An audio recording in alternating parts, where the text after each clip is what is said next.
Buongiorno e ben trovati. Nel video di oggi voglio rispondere a una di voi che mi ha scritto, a Linda, e mi ha chiesto un parere su un problema che ha rilevato con alcuni puledri che sta addestrando. Lei ha a disposizione una dozzina di puledri e di questi puledri 3 in particolar modo gli hanno dato dei problemi durante l'incapezzamento, cioè mentre gli altri non avevano nessun problema quando lei si approcciava a sinistra, okay? Queste 3 invece quando si approcciava a sinistra avevano paura e invece quando si approcciava a destra invece no. Poi lei mi scrive: piano piano sono riuscita a farmi accettare anche alla loro sinistra, ora le incapezzo tranquillamente anche se sono libere nel branco, e diciamo che quel primo ostacolo è stato superato, vero?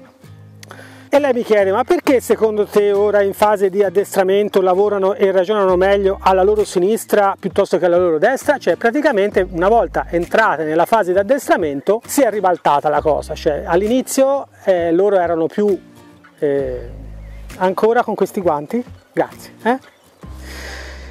All'inizio del loro addestramento, o meglio quando l'ha incapezzata, quando ci si è avvicinate le prime volte, a destra erano più confidenti che a sinistra. Dopo, una volta che ha cominciato a lavorarci per l'addestramento, si è resa conto che si era ribaltata la situazione, cioè erano molto meglio a sinistra e peggio a destra.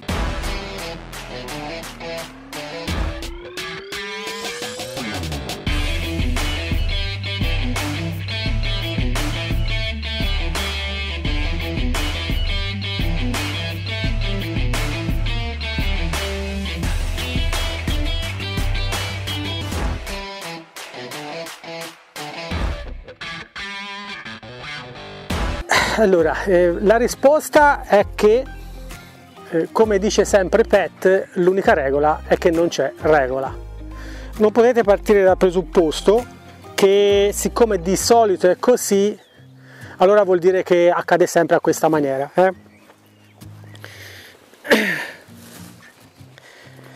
Sì, a lei gli piace da morire tirarmi via i guanti dalla tasca, ma non ci posso fare nulla, io bisogna che li tenga in tasca. Come si fa? Parelli dice una delle cose che veramente ci ha ripetuto 1 miliardo di volte quando ero in Colorado è di non dare per scontato mai niente. Il secondo principio degli 8 principi dell'Horstman è non dare niente per scontato e non insegnare al cavallo a dare per scontato, tipo per esempio fermarlo sempre nello stesso posto oppure cambiare direzione sempre nello stesso posto. Sono tutte cose che non vanno fatte, e anche noi di rimando non bisogna prendere l'abitudine di dare per scontato qualcosa, cioè il cavallo ieri è stato bravo in quel particolare esercizio o in quella particolare situazione, allora anche oggi lo sarà. No, non dobbiamo dare per scontato sia per noi che per il cavallo, sia quando insegniamo a uno studente sia quando addestriamo un cavallo. La cosa che dobbiamo sempre ricordarci di fare è verificare sempre tutto e essere sempre pronti a tutto. Parelli dice sempre: never say never, don't always say always, usually say usually. Quindi mai dire mai, non sempre dire sempre, di solito dire di solito. Questo perché è normale che possa accadere, l'ha detto a Linda stessa, su 12 puledre 3 si sono comportate diversamente dalle altre, ma la stragrande maggioranza invece a sinistra era più confidente che a destra, e poi lo è rimasto anche successivamente durante l'addestramento. Quelle 3 lì sono un caso a parte. Il motivo? I motivi potrebbero essere 1000, è ovvio, possiamo solamente fare delle ipotesi ma non lo sapremo mai con certezza, ma quello che è importante, piuttosto che farsi 1000 domande, che le domande sono sempre belle, ma se non abbiamo la possibilità di trovare una risposta veritiera poi rimangono un po' fini a se stesse le domande. Quello che dobbiamo fare è cercare sempre di lavorare sul momento, su quello che ci offre il cavallo quel giorno in quel dato momento. Io vengo oggi a lavorare qui con America di solito è sempre molto brava, un po' dispettosa ma sempre disponibile, e magari quel giorno lì ce l'ho contro su tutto, ok? Non è un problema, dovrò lavorare sulla versione di America di quel giorno lì. I cavalli vivono il momento e sono estremamente suscettibili e sensibili per qualsiasi cosa che gli stimola dall'ambiente, dall'attrezzatura che usiamo, da noi stessi, dagli altri cavalli che abbiamo d'intorno.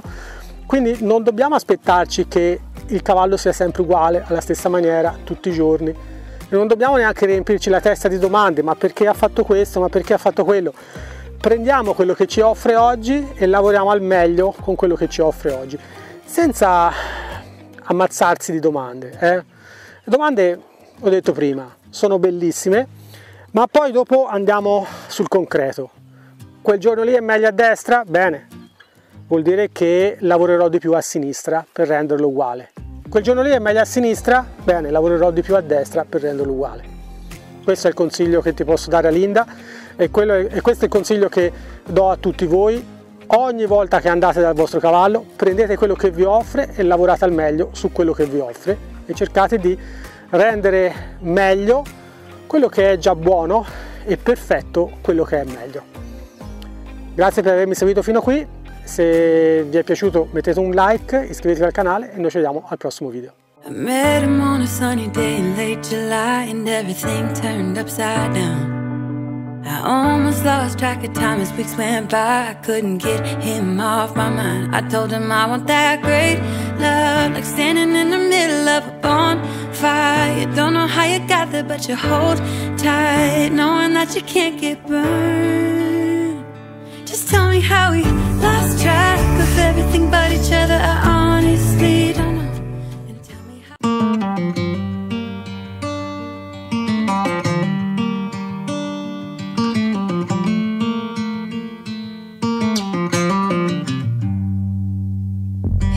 Back to what used to be home, passing by those little towns I know so well, stopping for gas and then I'm behind the wheel again.